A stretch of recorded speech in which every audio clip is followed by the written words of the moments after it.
पाचगाव येथे तरुणाला बंदुकीचा धाक दाखवून दहशत निर्माण करणाऱ्या दोघा सख्या भावासह साथीदारास अटक.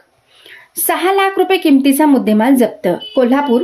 पाचगाव येथे 25 ऑगस्ट रोजी बळवंतनगर मंडळाची गणेश मूर्ती आगमन मिरवणुकीत ऋषिकेश भोसले राहणार पाचगाव हा नाचत असताना त्याला बंदुकीचा धाक दाखवून दहशत निर्माण करणाऱ्या रणजित राजाराम गवळी वय 39, चेतन राजाराम गवळी वय 36 राहणार सहजीवन सोसायटी आर.के. नगर कोल्हापूर या दोघा सख्या भावासह अरुण संभाजी मोरे वय 29 राहणार बापूराम नगर कळंबा या साथीदारास स्थानिक गुन्हे अन्वेषण पथकाने अटक करून 6,15,500 रुपये किमतीचा मुद्देमाल जप्त केला आहे.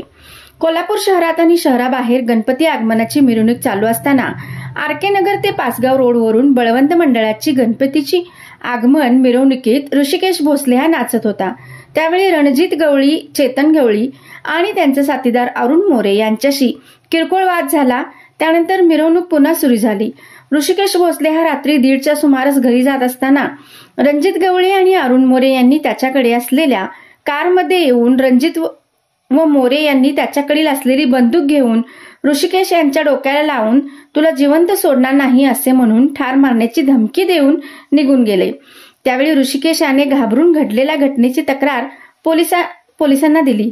करवीर पोलिसांनी दिलेल्या तक्रारीनुसार गुन्हा दाखल केला. घडलेल्या घटनेबाबत स्थानिक गुन्हे अन्वेषण कडील पोलीस अंमलदार सत्यजित तानुगडे यांना माहिती मिळाली की ऋषिकेशाला धमकी देणारे बंदूक घेऊन त्यांच्या कारमधून पाण्याचा खजिना येथे येणार असल्याची माहिती मिळाली. मिळालेल्या माहितीनुसार पोलीस उपनिरीक्षक शेषमोरे यांच्या पथकाने मंगळवार दिनांक 26 ऑगस्ट रोजी सदर ठिकाणी जाऊन कारसह त्यांच्याकडे असलेली बंदूक रणजित गवळी, चेतन गवळी या दोघा सख्या भावासह त्याचा मित्र अरुण मोरेसह तिघांना अटक केली. या तिघांना पुढील तपासासाठी करवीर पोलिसांच्या ताब्यात देण्यात आले आहे. यांचा पुढील तपास करवीर पोलीस करत आहेत. ही कारवाई पोलीस अधीक्षक माननीय योगेश कुमार गुप्ता, अपर पोलीस अधीक्षक डॉक्टर धीरज कुमार बच्चू यांच्या मार्गदर्शनाखाली पोलीस निरीक्षक रवींद्र कळमकर, पोलीस उपनिरीक्षक शेष मोरे, पोलीस अंमलदार सत्यजित तानुगडे, प्रवीण पाटील, दीपक घोरपडे आणि अरविंद पाटील यांनी केली. कोल्हापूरहून ग्रामदेवता प्रतिनिधी मुरलीधर कांबळे सह रफिक मुल्ला, कोल्हापूर.